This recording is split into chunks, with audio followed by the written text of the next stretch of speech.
എല്ലാ കൂട്ടുകാർക്കും നമ്മുടെ പുതിയ വീഡിയോയിലേക്ക് സ്വാഗതം. ഇന്നത്തെ നമ്മുടെ വീഡിയോ തനി നാടൻ രീതിയിൽ തയ്യാറാക്കി എടുത്തിട്ടില്ല പപ്പായ വൻപയർ ഉലർത്താണ്. നമ്മുടെ മിക്ക വീടുകളിലും ഏതൊരു കാലാവസ്ഥയിലും വളരുന്ന ഒരു ചെടിയാണ് പപ്പായ. ഈ ഒരു പപ്പായയുടെ ഗുണങ്ങൾ അറിയാതെ നമ്മൾ ഒരുപാട് പപ്പായ കേടാക്കി കളയാറുണ്ട്. ഇനി പപ്പായ ആരും വെറുതെ കളയല്ലേ. ഇതുപോലൊരു നാടൻ കറി തയ്യാറാക്കി നമ്മുടെ വീടുകളിലുള്ള എല്ലാവരും കഴിക്കാൻ ശ്രമിക്കണേ. ആദ്യമായിട്ട് പാചകം ചെയ്യുന്ന ആൾക്കാർക്ക് വരെ ഈസി ആയിട്ട് ഉണ്ടാക്കിയെടുക്കാനും പറ്റുന്നതാണ്. വീഡിയോ കാണുമ്പോൾ നിങ്ങൾക്ക് ഇഷ്ടപ്പെടുവാണെങ്കിൽ തീർച്ചയായിട്ടും നിങ്ങളുടെ വിലയേറിയ ലൈക്കുകൾ തരാനും വീഡിയോയെക്കുറിച്ചുള്ള അഭിപ്രായങ്ങൾ കമൻസ് ആയിട്ട് അറിയിക്കാനും മറക്കല്ലേ. അപ്പോൾ ഉടൻ തന്നെ നമുക്ക് നമ്മുടെ വീഡിയോ കാണാൻ പോകാം. ഇന്നത്തെ നമ്മുടെ വീഡിയോ പപ്പായ വെച്ചിട്ടാണ്. ഇതിനായിട്ട് ഞാനിവിടെ ഒരു പപ്പായ എടുത്തിട്ടുണ്ട്. ഇനി നമുക്ക് ഈ പപ്പായയുടെ തോലെല്ലാം ഒന്ന് കട്ട് ചെയ്ത് മാറ്റി ചെറിയ ചെറിയ കഷ്ണങ്ങളായിട്ടൊന്ന് കട്ട് ചെയ്ത് വെക്കാം. പപ്പായ കട്ട് ചെയ്തെടുക്കുന്ന സമയം കൊണ്ട് നമുക്കിതിലേക്ക് ആവശ്യമായ വൻപയർ ഒന്ന് കഴുകിയെടുക്കാം. ഞാനിവിടെ ഒരു കപ്പ് അളവിലാണ് വൻപയർ എടുത്തിട്ടുള്ളത്. പാത്രത്തിലേക്ക് വൻപയർ മാറ്റിക്കഴിഞ്ഞാൽ നല്ല വൃത്തിയായിട്ട് തന്നെ നമുക്കൊന്ന് കഴുകിയെടുത്തിട്ട് വരാം. കഴുകിയെടുത്ത വൻപയർ ഒരു കുക്കറിലേക്ക് വേവിക്കാൻ മാറ്റിയിട്ടുണ്ട്. ഇനി ഇതിലേക്ക് വെന്തുവരാൻ ആവശ്യമായ ഒരു കപ്പ് അളവിൽ തന്നെ വെള്ളവും കൂടെ ഒഴിച്ചു കൊടുക്കാം. ഇനി ഇതിലേക്ക് ഒരു 10 വെളുത്തുള്ളിയും ഒരു ചെറിയ സവാള കട്ട് ചെയ്തതും എരിവിനാവശ്യമായ 2-3 പച്ചമുളക് കൂടി ഇതിലേക്ക് ചേർക്കുന്നുണ്ട്. പയർ കുക്കറിലേക്ക് വേവിക്കാൻ മാറ്റിയാൽ ഇതിന്റെ മേലെ നിൽക്കുന്ന രീതിയിലായിരിക്കണം വെള്ളം വെച്ച് കൊടുക്കേണ്ടത്. ഈ ഒരു സ്റ്റെപ്പ് ബിഗിനേഴ്സിന് വേണ്ടിയിട്ട് പറഞ്ഞതാണ്. ഇനി കുറച്ച് കറിവേപ്പിലയും പെട്ടെന്ന് മയത്തിൽ വെന്ത് കിട്ടാനും വേണ്ടിയിട്ട് 1 സ്പൂൺ അളവിലെ വെളിച്ചെണ്ണ കൂടെ ഒഴിച്ചു കൊടുക്കാം. ഇനി ഇതിലേക്ക് ആവശ്യമായ കല്ലുപ്പും കൂടി ചേർത്ത് കൊടുത്ത് കുക്കർ നല്ലപോലെ ഒന്ന് ഇളക്കി യോജിപ്പിച്ചതിന് ശേഷം വേവിക്കാനായിട്ട് അടുപ്പിലേക്ക് മാറ്റാം. 6-7 വിസിൽ കൊണ്ട് തന്നെ നമ്മുടെ വൻപയർ ഇവിടെ വെന്ത് വന്നിട്ടുണ്ട്. നമ്മൾ ഈ വൻപയറിലേക്ക് ഒഴിച്ചു കൊടുത്തിട്ടുള്ള വെള്ളം കറക്റ്റ് ആയിട്ടുള്ള ഒരളവാണ്.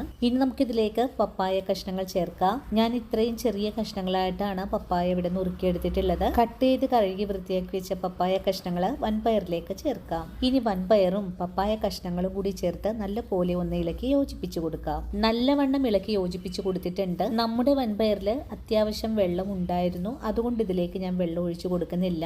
നിങ്ങൾ വേവിച്ചെടുത്ത പയറിൽ വെള്ളമില്ലെങ്കിൽ കുറച്ച് വെള്ളം ഒഴിച്ചു കൊടുത്ത് നമുക്ക് വേവിച്ചെടുക്കാവുന്നതാണ്. അതിനുശേഷം വീണ്ടും കുക്കർ അടച്ചിട്ടുണ്ട്. ഇനി ഇതിന്റെ വിസിൽ ഊരി മാറ്റിയതിനു ശേഷം ഒന്നുകൂടെ അടുപ്പിലേക്ക് മാറ്റിയിട്ടുണ്ട്. നല്ല ശക്തിയായിട്ട് പ്രഷർ വരുന്ന സമയത്ത് ഫ്ലെയിം ഓഫ് ചെയ്ത് കൊടുക്കാം.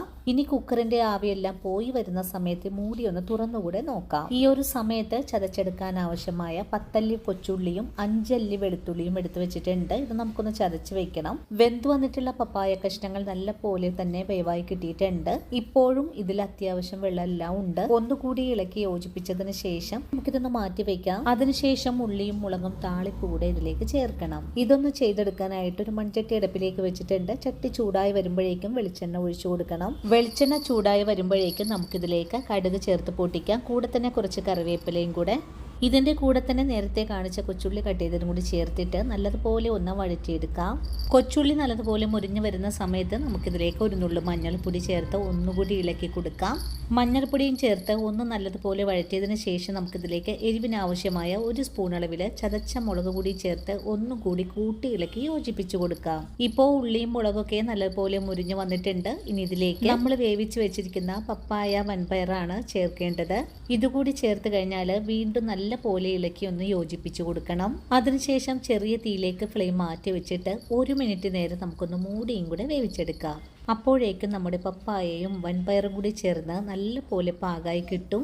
അങ്ങനെ 1 മിനിറ്റിന് ശേഷം മൂടി തുറന്ന് ഒന്നുകൂടി ഇളക്കി യോജിപ്പിക്കുന്നുണ്ട്.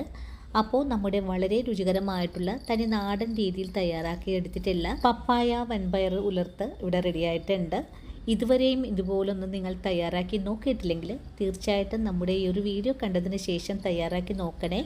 അതുപോലെ വീഡിയോ കാണുമ്പോൾ നിങ്ങൾക്ക് ഇഷ്ടപ്പെടുവാണെങ്കിൽ തീർച്ചയായിട്ടും നിങ്ങളുടെ വിലയേറിയ ലൈക്കുകൾ തരാനും വീഡിയോയെക്കുറിച്ചുള്ള അഭിപ്രായങ്ങൾ കമൻസായിട്ട് അറിയിക്കാനും മറക്കരുത്. ഇതുവരെയും ചാനൽ ഫോളോ ചെയ്യാതെയാണ് നമ്മുടെ വീഡിയോ കാണുന്നതെങ്കിൽ തീർച്ചയായിട്ടും നമ്മുടെ ചാനൽ ഫോളോ ചെയ്ത് നമ്മുടെ ഫാമിലിയിലെ മെമ്പർ ആകാനും മറക്കല്ലേ. അപ്പോൾ ഇനിയും ഇതുപോലുള്ള നല്ല നല്ല വീഡിയോസൊക്കെ ആയിട്ട് അടുത്ത ദിവസവും ഓടിയെത്താം. അതുവരെയും സ്നേഹത്തിൻ്റെ ഭാഷയിൽ വീണ്ടും കാണാം.